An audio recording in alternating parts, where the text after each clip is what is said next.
Magandang umaga po sa inyong lahat. And what's up mga ka-Port Cup?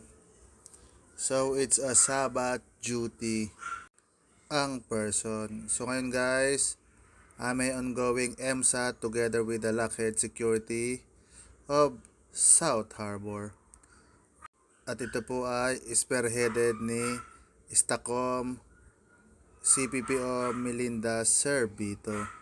Kasama po si Sparrow, si Ate B, and of course, si El Capitan Port Cup TV.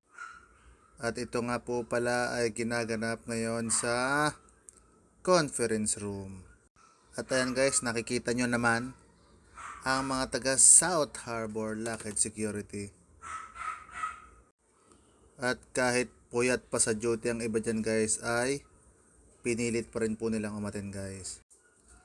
Kasi napaka-importante po ito guys. Magagamit po nila ito sa pang-araw-araw nilang duty sa Pantalan. At ayun guys, shoutout nga po pala sa napaka-snappy nating station commander.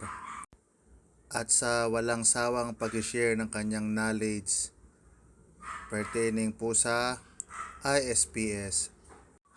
At ayan guys, andito naman po si Port Cup. Nakikinig din guys at nag-share ng kanyang personal knowledge and experience sa ating mga security personnel.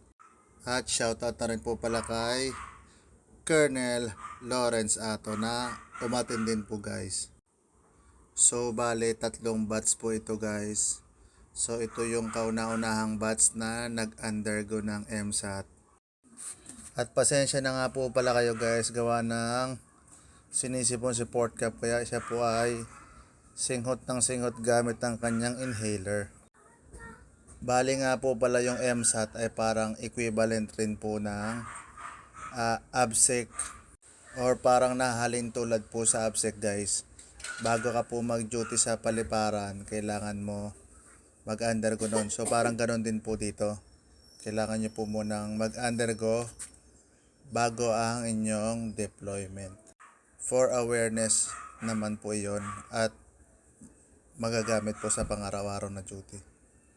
So ayun guys, Sparrow's in the house, katabi ni Port Cup.